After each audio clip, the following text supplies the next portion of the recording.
can have your attention, we'll get started. This is the December 13, 2012 meeting of the Jefferson City Planning and Zoning Commission. My name is Ralph Robinette.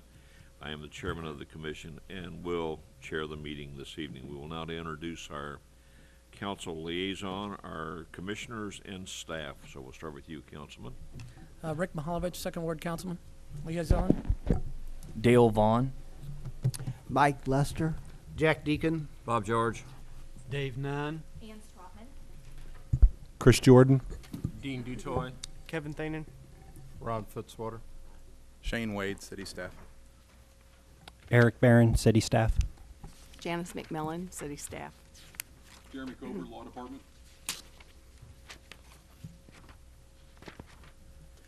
City Council authorizes 9 regular members, 3 alternates. Alternates are designated to vote upon the absence or disqualification of a regular member. A quorum requires 5 members or alternates. I declare that we have a quorum present. We will conduct our meeting. Our regular member who is absent tonight is Mr. Yarnell. In his absence, Bonnie is supposed to be here to vote. If she is not here, Kevin, you get to vote. Are there any members who wish to disqualify themselves from voting on any of the agenda items?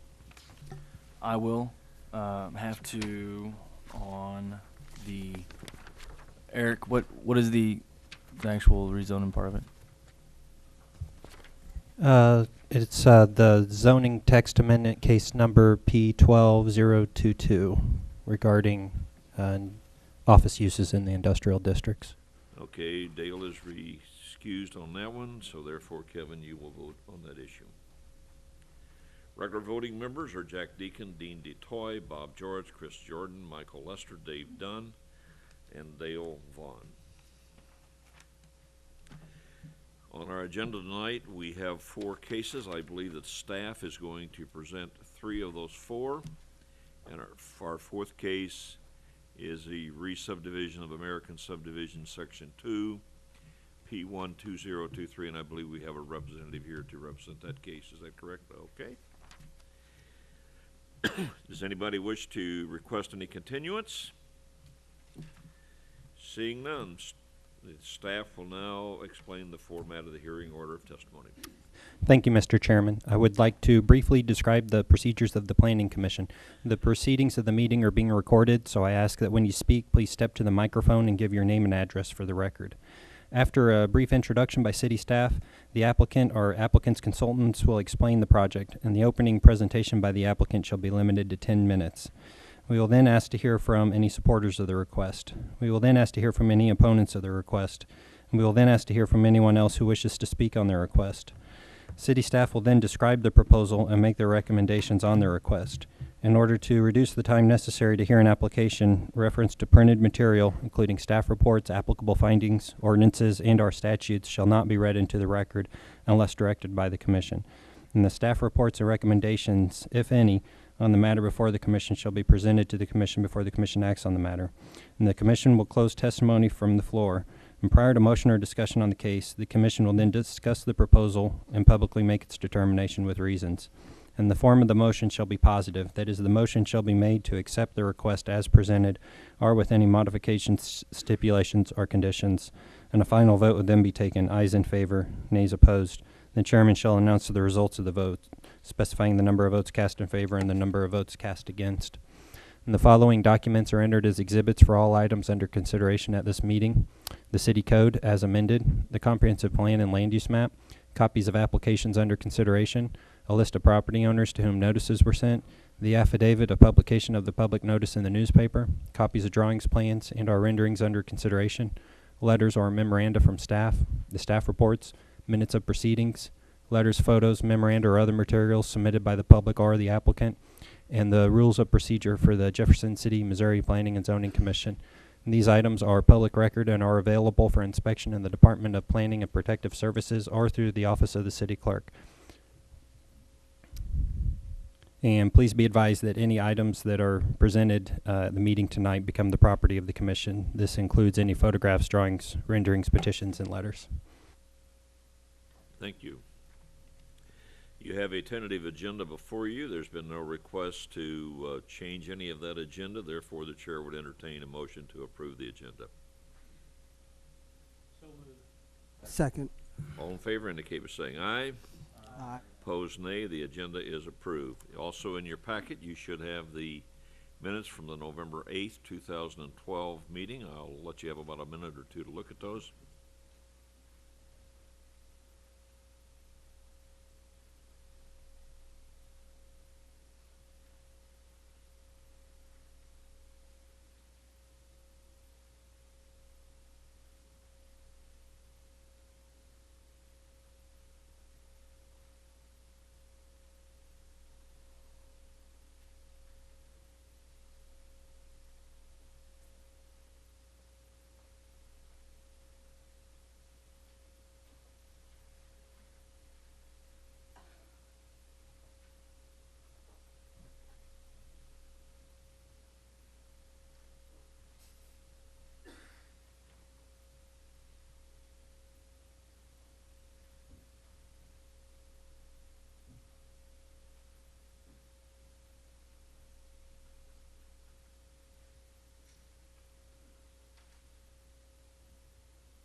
Are there any corrections to the minutes as you have them presented before you? If not, the chair would entertain a motion to approve the minutes as presented. Move the minutes be approved. We have a motion and a second to approve the minutes. Discussion, all in favor indicate by saying aye. Opposed, nay. The minutes are approved. Commissioner Bunny has just came in. If you would like to introduce yourself, and you will get the vote tonight, Bunny. Bunny Tricky Cotton. Okay, we Sorry have I'm no- late. Yes. I may have to abstain on one that I didn't realize that we were going to go ahead and hear tonight. I don't know if that'll throw a loop in what we've done so far, but the zoning text amendment regarding telecommunication towers, if we're going to go ahead and have a And actually, Chris, we haven't made it there, but I was going to postpone that for a month. So moot point. We knew that. But thank you anyway. Man, Ron almost got the vote. See, if we'd have been there, you'd have got the vote, Ron. You were close. well, no, I think not, Mr. Chairman. Make sure I understand here. Dale is recusing himself on just for the one case there, and Okay. so Kevin can vote in his place on just that one case Okay. regarding text amendments on office uses in the industrial district. Okay, so he'd have got the vote twice. Okay. Yeah, No Bunny communications. Huh? being the senior alternate gets to vote on all of them. We have no communications. Okay. Yeah, one question real quick. Is that the attorney? Yes, Do you want to ask him? I have already. Okay. Is that Yes, as we discussed. okay?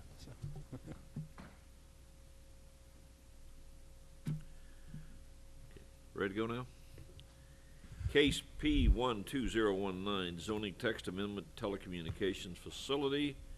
The staff handles this, and staff, what is your motion here? We're still going over the details of a fairly complex rewrite of the cell tower section of the zoning code. There's a lot in it, and we need another month to work on it before we're in a position to present it to you. So we're going to postpone it for another month, and hopefully in January we'll be in a position to give you a fairly detailed description on what our proposed changes to that are. Okay, staff has requested to postpone it for a month. Is there any objection to that request? Seeing none, that is hereby granted. Case P12021, 2239 and 2343 Ridge Road established zoning for proposed requesting voluntary annexation. We are simply dealing with the zoning issue at this level. Staff report. Thank you, Mr. Chairman. First, to orient you to the location of this request, what this is it's a voluntary annexation. So two property owners outside the city limits have signed voluntary annexation forms to annex into the city. They are adjacent to the current city limits, and so we can proceed with that. The Planning and Zoning Commission's role in this process is to establish recommended zoning district for these properties. Not any type of discussion on the actual annexation. It's limited to the zoning that would be applied to the property. First, to the location of the request. Here toward the bottom of this screen is Route C, Missouri Route C, and then the intersection of Route C and South Country Club Drive. And then, of course, if you follow Country Club Drive up a ways, eventually you'll get to Fairgrounds Roads and Scruggs Station Road. Covington Gardens, a major residential subdivision in the city, is located right here. And the property is adjacent to Covington Gardens, but you can't get to the property from Covington Gardens. You can only access the property from South Country Club Drive, off of a street called Ridge Road. This is a closer in view of the properties. Again, over here inside the city limits, zoned RS3, single family residential, is Covington Gardens. The two properties consisting of two single family houses are highlighted there off of Ridge Road. The purpose of the request is these two houses have failing septic systems and wish to connect to the city sewer system, and there's a project being worked out that would allow them to do that.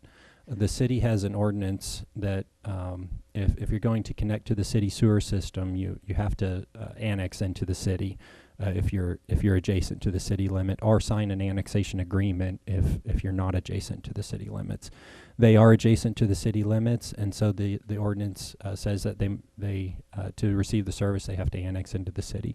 And so we have done a zoning analysis of the area in order to determine what that neighborhood outside the city limits would best be zoned. And this is a map that we've produced to basically, if we had to zone all the property outside the city limits in this area right now, this is what we would recommend. And so for the subject property that is highlighted in yellow, we would recommend an RS3, single family residential zoning district, which is the same as Covington Gardens. Beyond that, I'd be happy to answer any questions. It is a public hearing, so if there's anyone from the public that wishes to speak, they also get an opportunity. Any questions of staff at this time? Dave? Just real quickly, just for my own information, how will they access sewer? There's the sewer line, and correct me if I'm wrong here, Shane, but I believe the sewer line just runs along the back of these lots, so it's a pretty short stub extension. Yeah, from Covington Gardens. Any other questions of staff?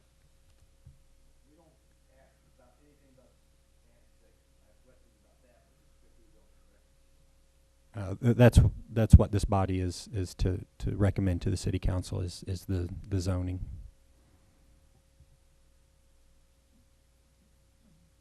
Councilman? We have a bill that's going to be that's been introduced at 2012-127. It has the same address, is it?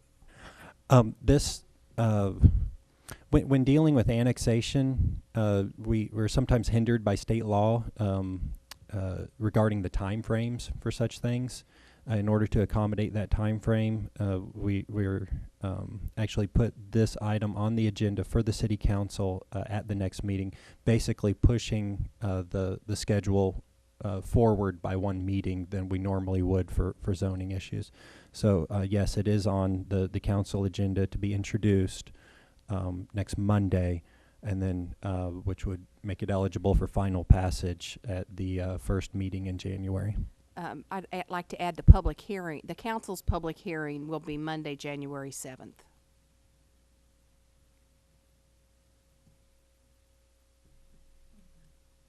Jack, what was your question about annexation?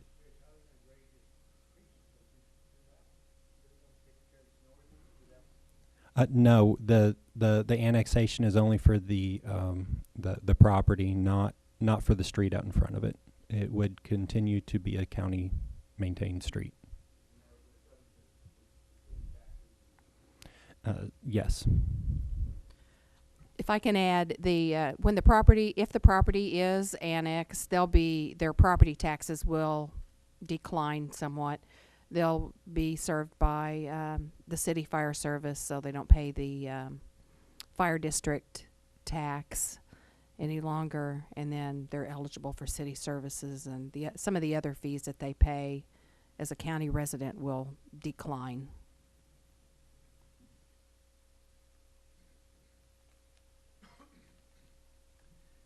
Any other questions of staff? Are there any proponents here tonight to speak in favor of this proposal? Are there any opponents to speak in opposition to it? Seeing none, we will close the public testimony. Staff report. The staff report, basically the recommendation is for approval of the zoning plan for the property to be zoned RS3, medium density detached residential. Any additional questions of staff? Chair would entertain a motion to rezone this property to RS3. I would move that we accept the request to rezone 2239 and 2243 Ridge Road to RS3 if they are annexed into the city. We have a motion and a second. Any discussion? All in favor indicate by saying aye. Aye. Opposed, nay. Motion passes unanimously. Case P12022, zoning text amendment, permitted use. Staff. Thank you, Mr. Chairman. First, I should have mentioned this earlier, but we're having some technical difficulties with our microphone, similar as we did, I think, a month or two ago. With Mr. Mihailovich's consent, I was hoping to allow any speakers on any of the issues tonight to sit next to you and use that microphone. Thank you. Okay, this is a staff-initiated amendment to the text of the zoning code in order to allow office uses or to change the land use exhibit 3528, which outlines which land uses are permitted or conditional or special exception uses in which zoning districts in the zoning code.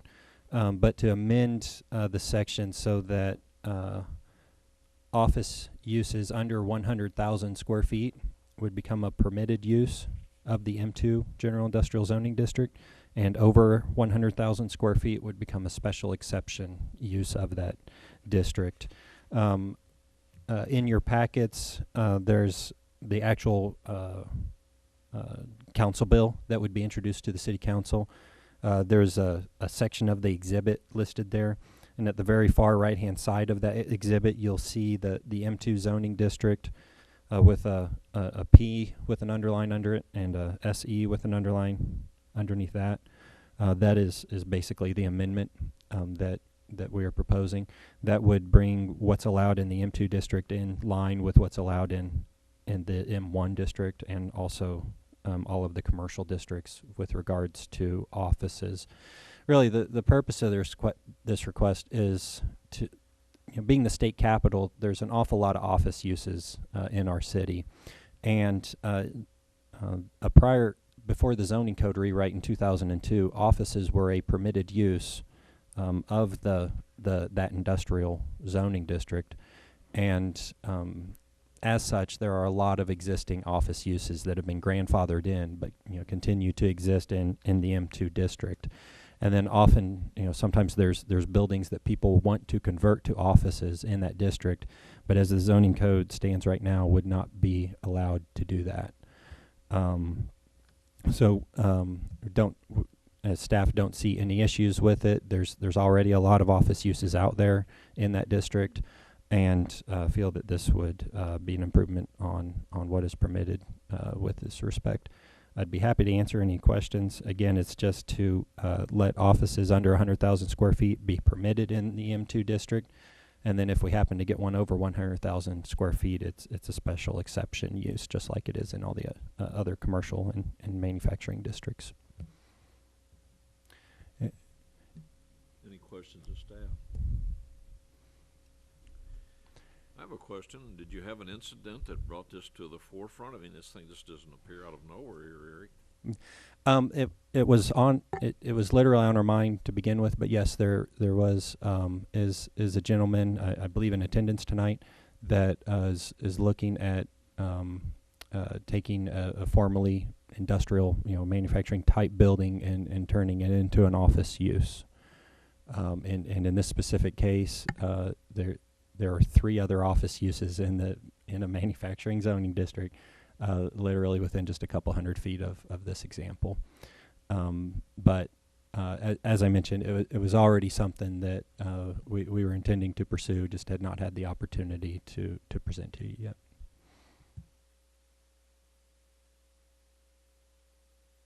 Any other questions of staff? Are there any proponents here to speak in favor of this proposal? If you'll give your name and your address for our record, sir. Good evening. My name is Adam Grayson, and I'm with Martin and Grayson. Our law office is at 119 East Atchison here in Jeff. I'm here on behalf of local and small businessmen. The proposed code amendment brings direct benefit to the city. Jobs, businesses, and income flows directly from this amendment. The city currently has numerous open and unused buildings, especially in this district, that can be utilized. We have people that are currently desiring them. Several of my clients that I'm meeting with are wanting these buildings, wanting to use them. They are just being held back by the current standings that were changed in 2002. As Mr. Brenner said, there are already offices in this location, and so it's a minimal change that'll happen with the gain of bringing and keeping these local businessmen here in the city to increase jobs and the income and having offices here. If we don't approve this, they're going to go somewhere, and it's not going to be in the city. And so we might as well keep them here to keep the jobs and the income flowing into this area. Any commissioners have any questions of Adam? Thank you. Are there any other proponents here to speak in favor of this proposal? Is there anyone here to speak in opposition to this proposal? Seeing none, we'll close our public testimony. Staff report. The staff recommendation is for approval of the proposed zoning code amendment, and I'd be happy to answer any other questions. Any questions of staff? Chair would entertain a motion to approve this proposed zoning code amendment. I would move that we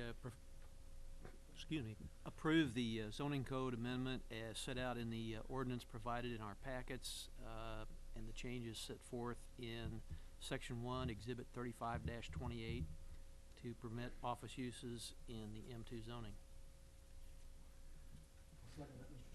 All right, we have a motion and a second. Discussion.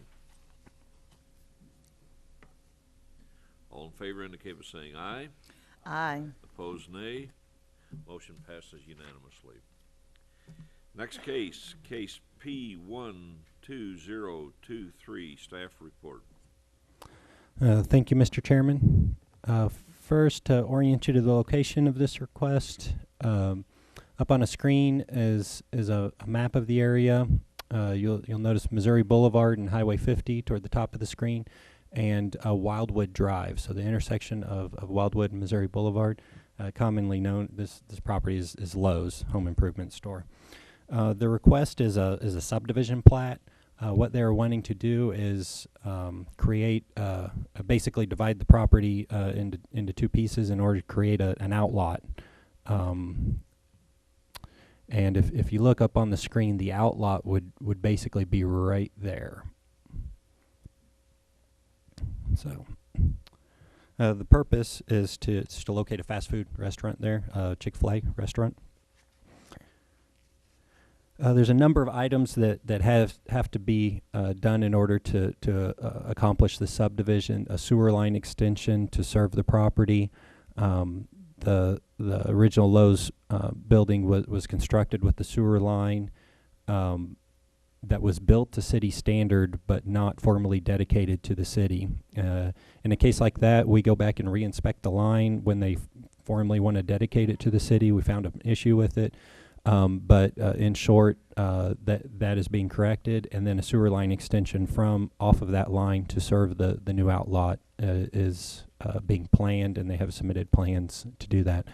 Also, there are no sidewalks along this entire stretch in front of Lowe's, and so the plan includes to construct sidewalks along the Lowe's frontage on Missouri Boulevard. The property is zoned C2, general commercial. Up on the screen is a copy of the subdivision plat. This is an updated copy that they submitted after our initial comments to them. So this copy up on the screen does show the Lowe's building right there, looking at my mouse pointer, and then the new lot located right there. You'll see that there's a lot of easements across the property, but this easement right here is the sewer line that would be put in place to serve the outlot.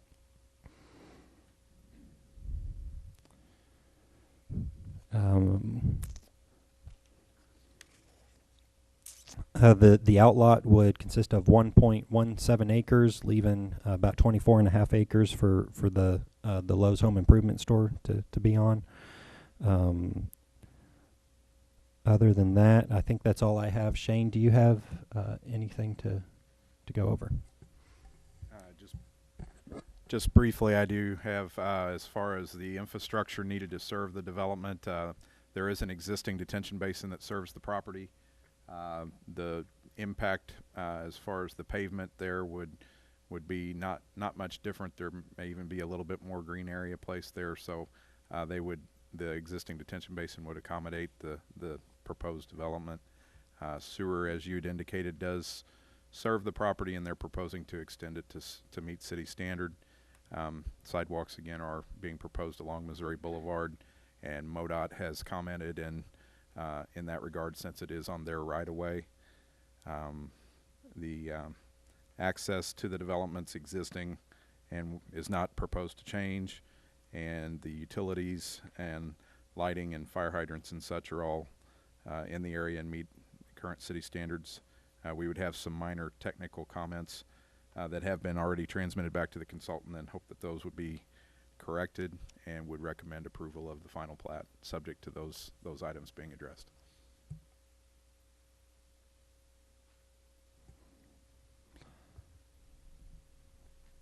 Any questions of staff at this time? Yes, Chris. I guess this would be a question for Eric, but I realize that this is a subdivision plat, not a plan review or anything like that, but obviously by creating an outlot, you're going to have a new building and new parking and all that. So I guess we've looked at that Lowe's will continue to have adequate parking and things like that when the Chick-fil-A comes in and, loses some of that area and so on and so forth. Yes, we have looked over the parking, and in fact, we do have a plan for the Chick-fil-A restaurant on file, and we're in the process of reviewing that as well. But yes, those are items that we've looked at. So by creating these additional lot, you think everything will be fine as far as what we need? Yes. Okay, thanks.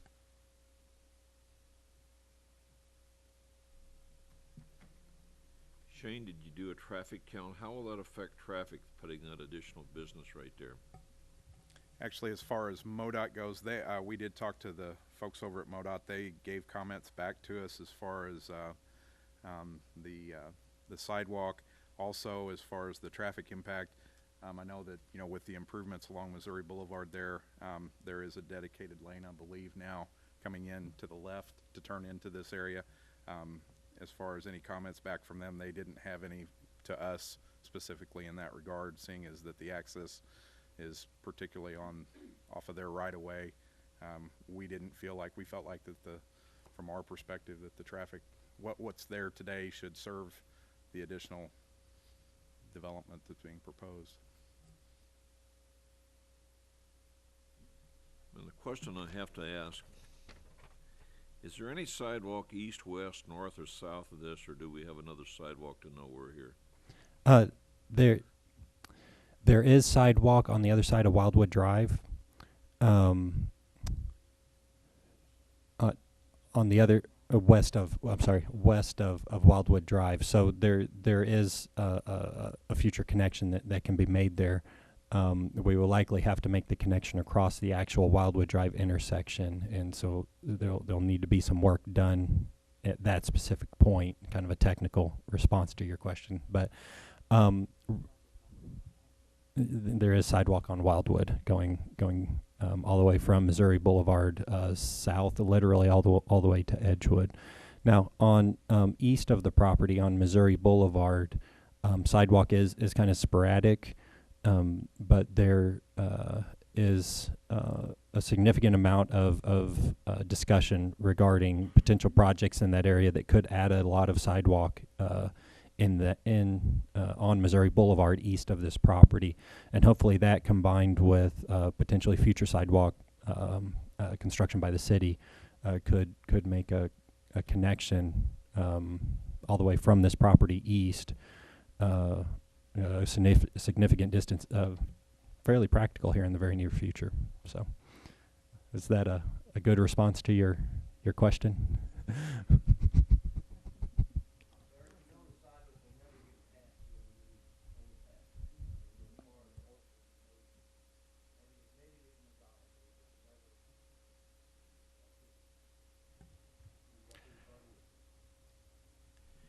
Yes, it would be challenging. That is understood. Since we're talking about sidewalks, for all the sidewalks to connect, what would it take for an existing business to have to put a sidewalk in? A complete remodel? Any building addition will trigger a sidewalk. So, what's the status of the proposal where sidewalk requirement could be waived under certain circumstances? Is that in effect now, or where's that at? Oh, there is it's not a waiver. It's what we call a deferral.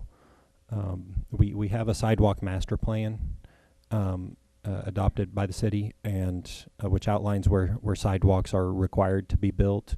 And there's areas where sidewalks are not required to be built whenever there is a building addition or a new building and constructed. Most of the major streets in the city, and certainly Missouri Boulevard, are highlighted on that plan as requiring sidewalk. In the event of significant topography or future plans by the city to build sidewalk on that frontage, or there's a whole list of items that would make a property eligible for a deferral to put off having to build the sidewalk right away. But it's not a waiver. It just means that at a future time, whenever the sidewalk connection does connect to something or is more practical, then the city would notify the property owner that it's now time to construct sidewalk. So, does that deferral request come to planning and zoning, or does that go directly to the council? It goes to the director of Planning and Protective Services, Janice McMillan, and then the Planning and Zoning Commission, correct me if I'm wrong, is the appeal body.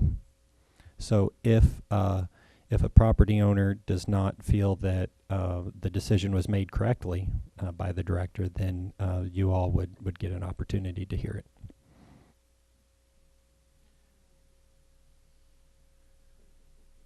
And the appeal goes then from here to a court? No, it stops at you. So that is one of the items that where instead of giving a recommendation to the city council, you are the body that would decide the appeal. Thank you for that information. So we may get to see it someday. Okay, public testimony. Are there who is here to present this case? If you'd go to that mic and give us your name and address, sir.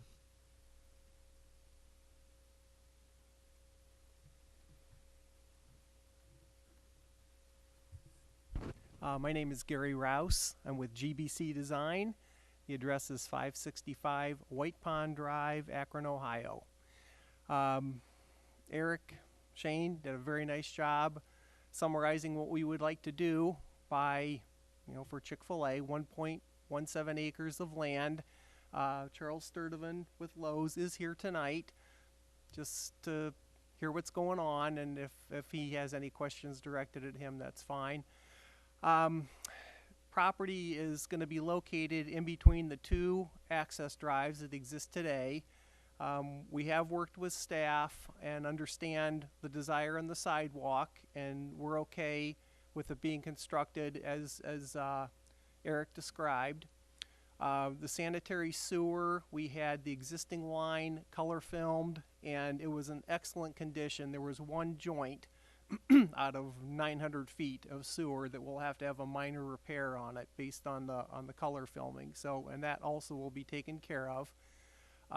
Sewer will be put in an easement and given to the city.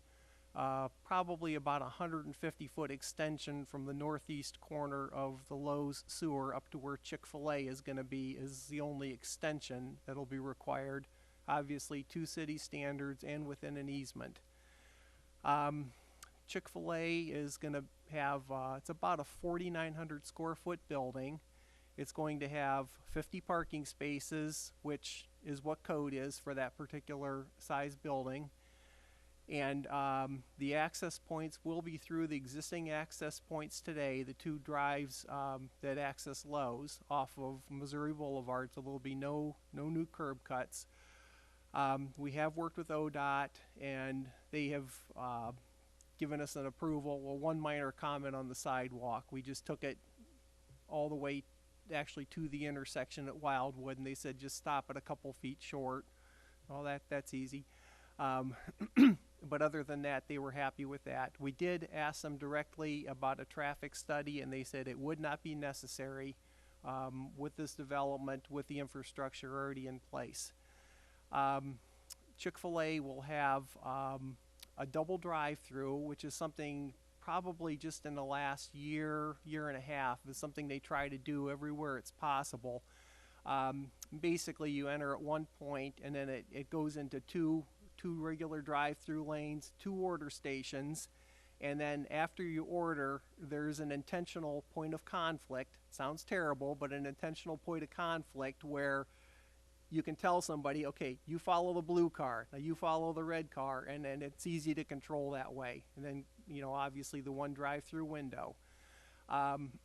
Chick-fil-A has about 60% of their business is drive-through business. So the drive-through traffic is very, very important to them. We've got a very, very nice flow on the site, which I don't know if you all have seen or not, but Eric, isn't it a nice traffic flow on the site? It meets code requirements. There you go. Be more than happy to answer any questions that anyone has. Tonight we're talking about the plat, talking about the sewer, and talking about the sidewalk, but if you have any other questions, I'd be more than happy to answer. Any questions of Gary?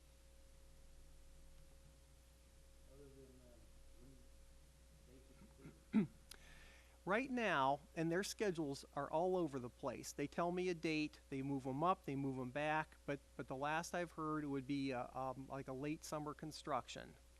I also was told to get the approvals, so that's why I'm here tonight.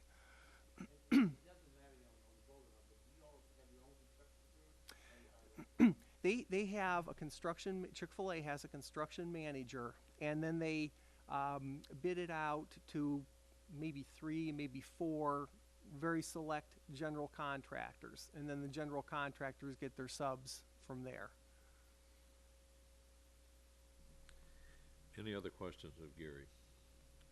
Thank you, sir. You're welcome. Are there any other proponents here that wish to speak in favor of this proposal? Anyone here who wished to speak in opposition to this proposal? Seeing none, we'll close the public testimony. Staff report.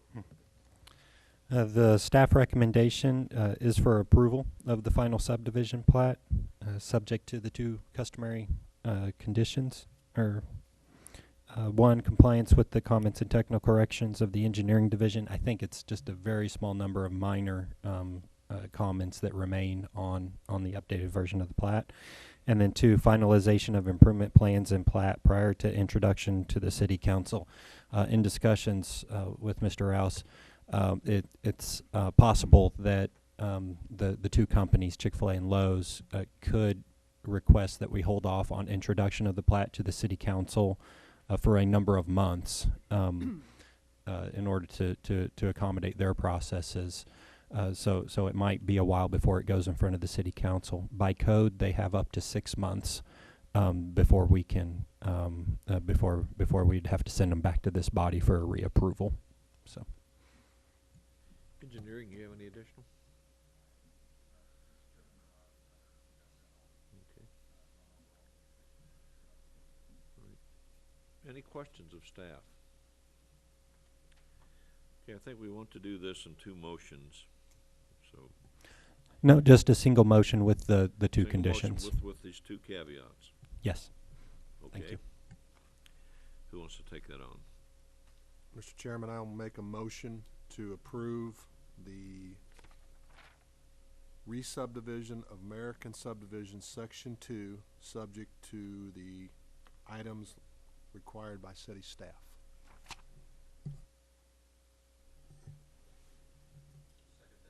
All right, we have a motion and a second. Discussion. All in favor indicate by saying aye. Aye. Opposed, nay. Motion passes unanimously. Thank you.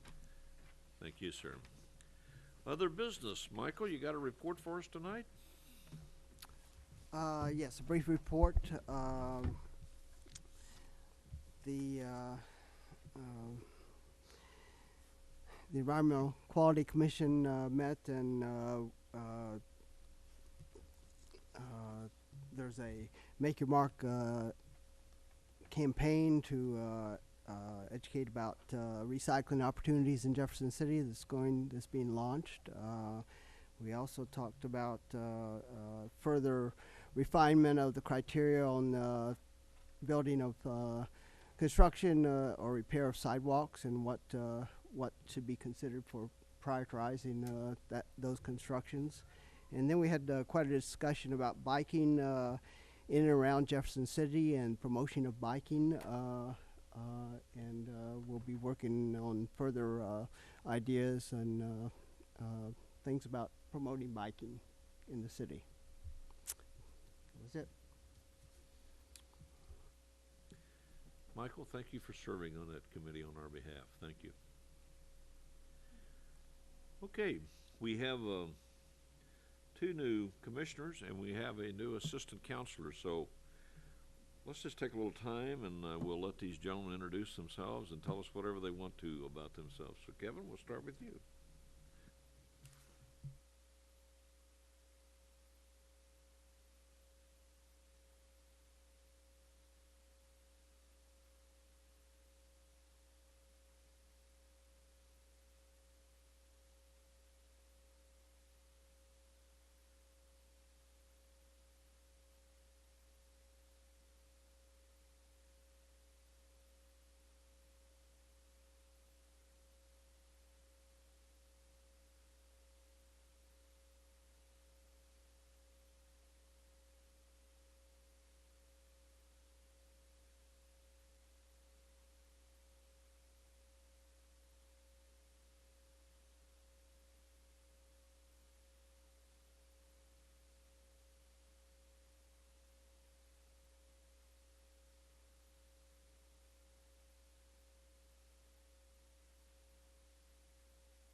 welcome. Jeremy? Counselor?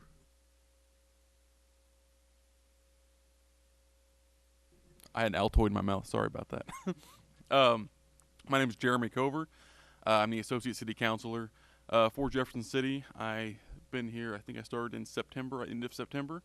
So I have a wife named Kira and two little kids, a daughter named Avery and a 6-week-old named William. So we got a new one at home. And before I was here, I worked for the 13th Judicial Circuit, which is Boone and Callaway counties in court administration. And before that, I worked as an assistant city attorney in several smaller towns and in private practice. So I'm glad to be here and glad to be at your meetings. Well, welcome. We're glad to have you, and I know that we'll use your expertise. I hope so. Thank you. Okay, is there any other business? Have a Merry Christmas, Happy New Year. See you next year. Thanks for coming. We're adjourned. Thank you all.